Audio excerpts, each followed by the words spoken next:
नमस्कार साथियों, welcome to psychology campus में आपका हार्दिक अभिनंदन और स्वागत करता हूं। उम्मीद करता हूं आपकी तैयारी अच्छी चल रही होगी, जो कि लगातार हम आपके सामने साइकोलॉजी कैंपस में सीटेट की जो सीडीपी को लेकर टॉपिक टू टॉपिक हर चैप्टर वाइज यहाँ पर पीवाईक्यू यहाँ पर आपके सामने लेकर आ रहे हैं और आप सभी इन वीडियो का रेगुलर अध्ययन कर रहे होंगे। इन वीडियो के माध्यम से आप अपनी तैयारी को एक मजबूत बना रहे होंगे। चलिए साथियों, आज का इसी कड़ी में जो आज का हमारा टॉपिक है वह है लॉरेंस कोहलबर्ग। यानी कि हमने चर्चा ये की थी कि भाई एक तो वाइगोस्की, एक जीन पियाजे और एक लॉरेंस कोहलबर्ग, ये इन तीनों का सीटेट की सीडीपी में बहुत ही बड़ा रोल माना जाता है। मैं कहूँ कि लॉरेंस कोहलबर्ग जितना वाइगोस्की या और जीन पियाजे का महत्व है, उतना ही लॉरेंस कोहलबर्ग का भी महत्व है।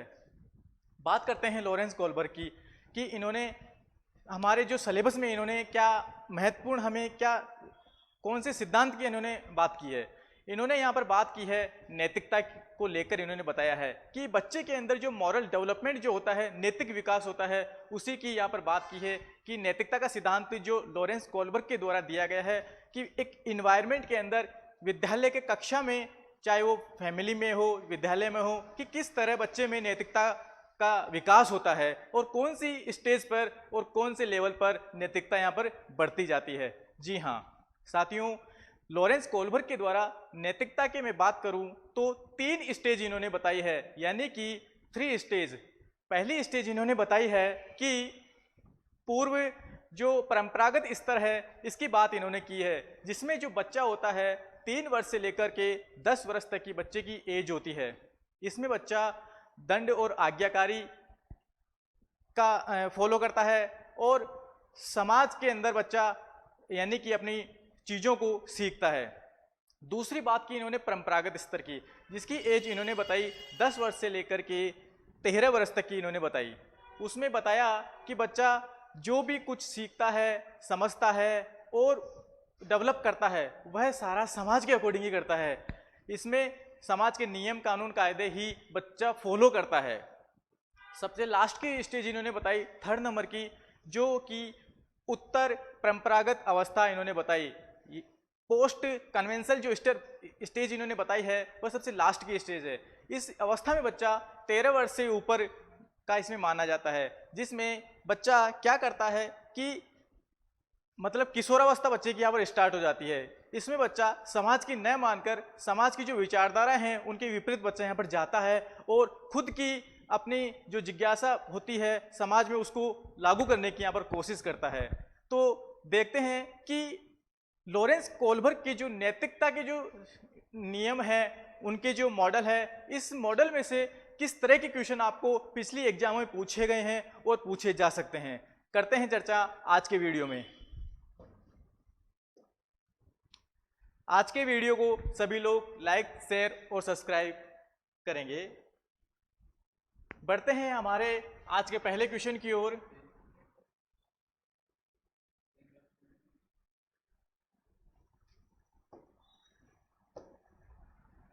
लॉरेंस कोहलबर्ग के पारंपरिक नैतिकता के चौथे चरण कानून और व्यवस्था अभिविन्यास में व्यक्ति कौन सी प्रक्रिया करता है। जी हाँ, क्वेश्चन में पूछा है कि जो लॉरेंस कोहलबर्ग है उनका जो पारंपरिक नैतिकता का जो चौथा चरण है, इसके अंदर किस तरह की व्यवस्था व्यक्ति यहाँ पर फॉलो करता है। फर्स्ट ऑप्शन देखते हैं, किसी क्रिया के भौतिक परिणाम से अच्छाई या बुराई निर्धारित करते हैं, नियमों का पालन करने के बदले में किसी प्रकार के लाभ की अपेक्षा करते हैं, सामाजिक व्यवस्था को बनाए रखने के लिए निश्चित नियमों को सीमित करने और उनका पालन करने में विश्वास रखते हैं, या फिर नैतिक निर्णय स्वयं चुने हुए नैतिक सिद्धांतों के संदर्भ में लेते हैं। जी हाँ, कौन सा ऑप्शन इसके अंदर होगा जो कि कोहलबर्ग के नैतिकता के चौथे चरण में यहाँ पर हमें दिखाई दे रहा है। इसमें बात हो रही है कानून और व्यवस्था की। कानून और व्यवस्था की यहाँ पर बात हो रही है। इस अवस्था के अंदर बच्चा यानी कि समाज को ही फॉलो करता है और समाज को ही यहाँ पर सीखता है। तो इसमें आंसर आप समझ गए होंगे कि जो थर्ड ऑप्शन है इसके अंदर सामाजिक व्यवस्था को बनाए रखने के लिए एक निश्चित नियमों को सीमित करने और उनका पालन करने में ही बच्चे यहाँ पर विश्वास करते हैं। इसमें इस स्टेज के अंदर बच्चा यह सोचता है कि अगर मैं कुछ गलत करूँगा तो समाज में मेरी बुराई होगी। यहाँ पर अच्छा और बुरा बच्चा यहाँ पर सोचता है। ये सेकंड स्टेज का चौथा चरण माना जाता है। बढ़ते हैं नेक्स्ट क्वेश्चन की ओर। एक बच्चा तर्क देता है कि यदि कानून लोगों की जरूरतों को पूरा नहीं कर रहे हैं तो उन्हें आपसी सहमति और लोकतांत्रिक प्रक्रियाओं के माध्यम से बदला जा सकता है। यह बच्चा कोलबर्ग के नैतिकता विकास की कौन सी अवस्था में आता है? जी हाँ, बताइए कौन सी अवस्था में बच्चा यहाँ आता है? एक बच्चा तर्क देता है कि यदि कानून लोगों की जरूरतों को पूरा नहीं कर रहे हैं तो उन्हें आपसी सहमति और लोकतांत्रिक प्रक्रियाओं के माध्यम से बदला जा सकता है, चेंजेज कर सकते हैं। यानी कि इसमें बच्चा ये कह रहा है कि समाज को छोड़ो और हमारी बात सुनो। जरूरी थोड़ी है कि समाज के अंदर जो सामाजिक जो नियम बनाए हैं वो 100% ही सही हैं, उनमें बदलाव किया जा सकता है, उनमें चेंज हम कर सकते हैं। तो कौन सी अवस्था होगी? उत्तर पारंपरिक नैतिकता, पूर्व पारंपरिक नैतिकता, विषम नैतिकता, स्वायत्त नैतिकता। ये दोनों बिल्कुल नहीं होगी। यह होगी हमारी सबसे लास्ट वाली स्टेज, उत्तर पारंपरिक नैतिकता स्तर इसमें हो जाएगा, यानी कि पोस्ट कन्वेंशनल मॉरलिटी इसमें हो जाएगा। बढ़ते हैं नेक्स्ट क्वेश्चन की ओर। निशा अपना गृह कार्य पूरा करना सुनिश्चित करती है, ठीक है, ताकि गृह कार्य पूरा ना होने के कारण अध्यापिका के द्वारा शर्मिंदा किए जाने से बच सके। लॉरेंस कोलबर्ग के नैतिक विकास के सिद्धांत के अनुसार इस तरह का तर्क किस चरण को दर्शाता है?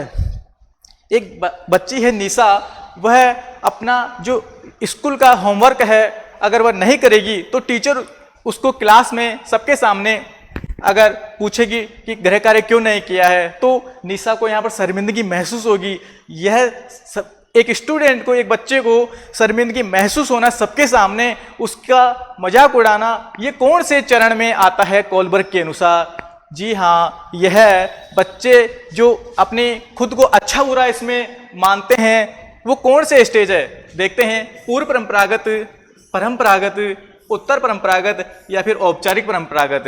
कौन सा है? परंपरागत, यानी कि कन्वेंशन स्टेज ये मानी जाती है। इसमें बच्चा 10 वर्ष से लेके 13 वर्ष तक की स्टेज मानी जाती है और इसमें अच्छा और बुरा यानी कि लड़के गुड बॉय और गुड गर्ल की नैतिकता निभाते हैं। बढ़ते हैं आगे नेक्स्ट क्वेश्चन की ओर। कैरोल गिलिगन ने लॉरेंस कोलबर्ग के नैतिक विकास के सिद्धांत की समालोचना करते हुए तर्क दिया कि पुरुषों की नैतिकता का आधार डैश है जबकि स्त्रियों की नैतिकता का आधार डैश है। क्या है? कैरोल गिलिगन है, उन्होंने लॉरेंस कोलबर्ग की जो नैतिकता का सिद्धांत है इसके अंदर उन्होंने बताया कि पुरुष किस तरह और महिलाएं किस तरह अपना लोगों के प्रति अपना नैतिक जो विकास है वह दिखाती हैं। देखते हैं,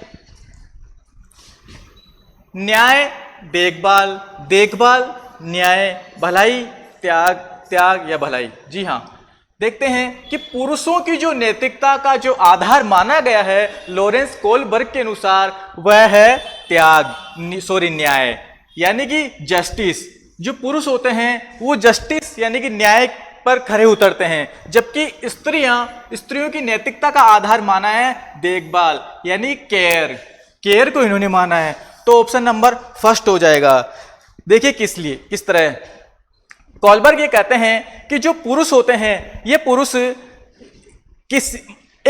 अगर मान लो एक उदाहरण लेते हैं अपन, अगर कोई व्यक्ति यहाँ पर चोरी करता है, अगर चोरी करता है तो पुरुष क्या कहेंगे कि पुरुष यहाँ पर नैतिकता किस तरह दिखाएंगे, एक न्याय के रूप में नैतिकता दिखाएंगे कि इसको FIR करवा दो, इसको जेल करवा दो। यहाँ पर एक नैतिकता की बात पुरुष करेंगे, जबकि उसकी पिटाई करेंगे पुरुष। तो अगर स्त्रियों को अगर पूछे तो स्त्रियां उस चोर के प्रति किस तरह की भावनाएं रखेगी कि अरे इसकी पिटाई मत करो, इसको रहने दो, इसको छोड़ दो, अगली बार नहीं करेगा। तो महिलाएं जो होगी वो केयर की यानी कि देखभाल की भावना, नैतिकता यहाँ पर दिखाएगी, जबकि पुरुष होंगे वो न्याय की नैतिकता यहाँ दिखाएंगे। ये कौन कह रहे हैं? ये कह रहे हैं लॉरेंस कोहलबर्ग। बढ़ते हैं नेक्स्ट क्वेश्चन की ओर। नेक्स्ट क्वेश्चन हमारा है, लॉरेंस कोहलबर्ग के नैतिक सिद्धांत के अनुसार नैतिकता विकास क्रम के किस स्तर पर व्यक्ति कानून और सामाजिक स्वीकृति की परवाह किए बिना किसी कार्य को आत्म अनुभूति के द्वारा स्वयं निर्धारित सिद्धांतों के आधार पर ही उचित ठहराता है। यानी कि क्वेश्चन हमें ये कह रहा है कि कानून और सामाजिक स्वीकृति की परवाह किए बिना हमें समाज की तरफ बिल्कुल भी नहीं देखना है, हमें हमारी यानी कि अपनी आत्म अनुभूति के अनुसार यहाँ काम करना है। तो ये सिद्धांत किसको उचित ठहराता है? देखते हैं। सामाजिक अनुबंध अभिमुखता को, या सार्वभौमिक नैतिकता सिद्धांत अभिमुखता को, या सामाजिक व्यवस्था संधारण अभिमुखता को, यांत्रिक उद्देश्य अभिमुखता को। जी हाँ, बताइए कौन सा है इसमें आंसर? आंसर होगा इसके अंदर सेकंड, यानी कि सार्वभौमिक नैतिकता सिद्धांत अभिमुखता इसके अंदर हो जाएगा। यानी कि लॉरेंस कोहलबर्ग की जो सबसे लास्ट की स्टेज है, उत्तर परंपरागत स्तर, इसी के अंदर बच्चा अपने समाज के नियम कानून कायदों को नहीं मानकर खुद के अकॉर्डिंग ही यहाँ पर डिसीजन निर्णय लेते हैं और समाज के द्वारा बनाए हैं नियम कानूनों को यहाँ पर तोड़ते हैं।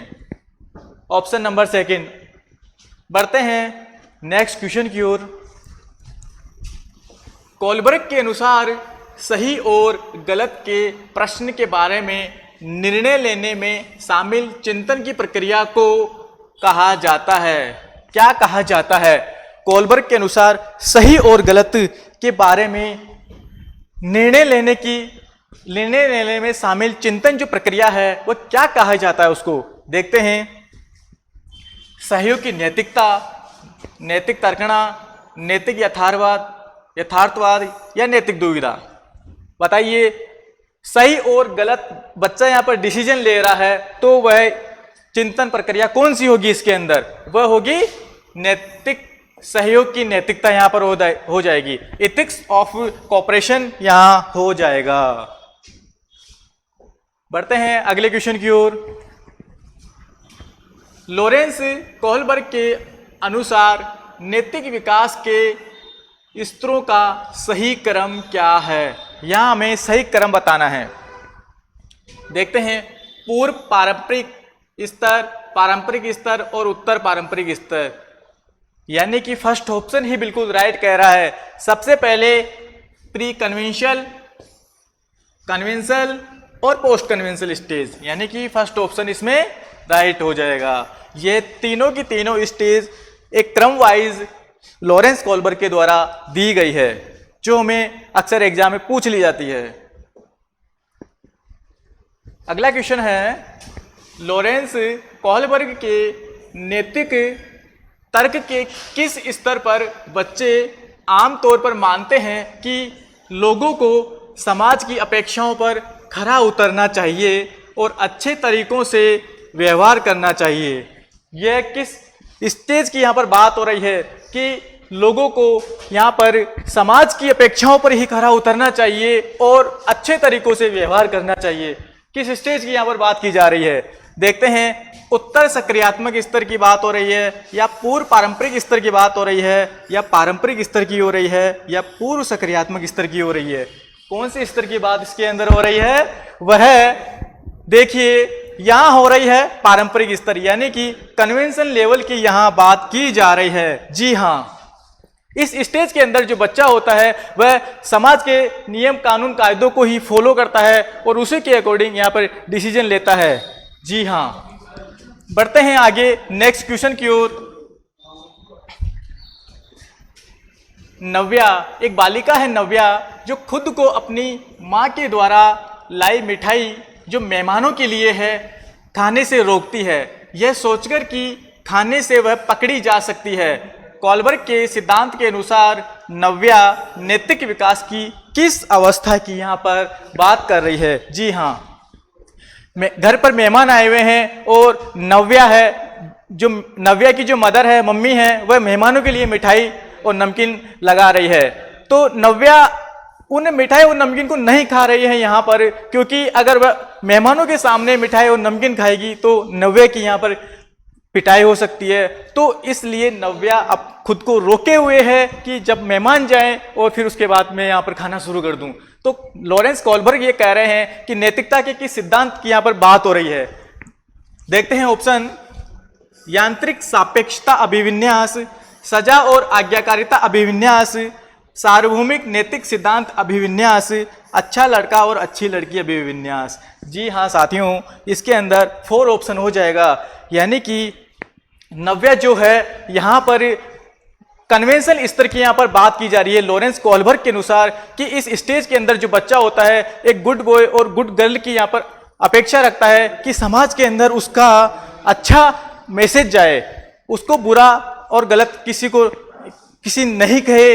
इसीलिए बच्चा इसमें खुद को क्या करता है कि अच्छा सा अच्छा बनाने की कोशिश करता है। तो गुड बॉय और गुड गर्ल की भावना बच्चे में यहाँ हो जाएगी। बढ़ते हैं नेक्स्ट क्वेश्चन की ओर। बच्चों में नैतिक विकास का सिद्धांत किसने प्रतिपादित किया है? यानी कि नैतिक विकास का जो सिद्धांत है वह किसके द्वारा यहाँ प्रतिपादित किया गया है? क्या स्किनर के द्वारा किया गया है, लॉरेंस कोलबर्ग के द्वारा किया गया है, या वाइगोस्की के द्वारा, या फिर अल्बर्ट बंडूरा के द्वारा? जी नहीं, इसके अंदर यानी कि साइकोलॉजी की सीडीपी के सीटेट के अंदर 3 ही यहाँ पर नैतिक विकास के सिद्धांत को बात करने के लिए 3 ही यहाँ पर आए हैं। एक तो वाइगोस्की आया है, एक लॉरेंस कोलबर्ग यहाँ आया है और जीन पियाजे यहाँ आया है। तो हम नैतिक विकास की बात करें तो लॉरेंस कोलबर्ग यहाँ हो जाएगा आंसर। साथियों, लॉरेंस कोलबर्ग को लेकर आज हमारे इतने ही क्वेश्चन थे और आपसे उम्मीद करता हूं कि इन क्वेश्चनों को आप देखेंगे और ज़्यादा से ज़्यादा अगर आप इनको शेयर करेंगे तो हमारी जो अगली क्लास है वो और बेहतर आपके लिए हम लेकर आएंगे। आज के सेशन को सभी लाइक करेंगे, शेयर करेंगे और सब्सक्राइब करेंगे। आप सभी के लिए थैंक यू, धन्यवाद। मिलते हैं अगली क्लास में नए वीडियो के साथ। जब तक आप रेगुलर स्टडी करते रहें और उम्मीद और आशा है कि आप सभी आपके अपने साइकोलॉजी कैंपस जो चैनल है उसको सब्सक्राइब करेंगे और लाइक शेयर करेंगे। जी हाँ, धन्यवाद, थैंक यू।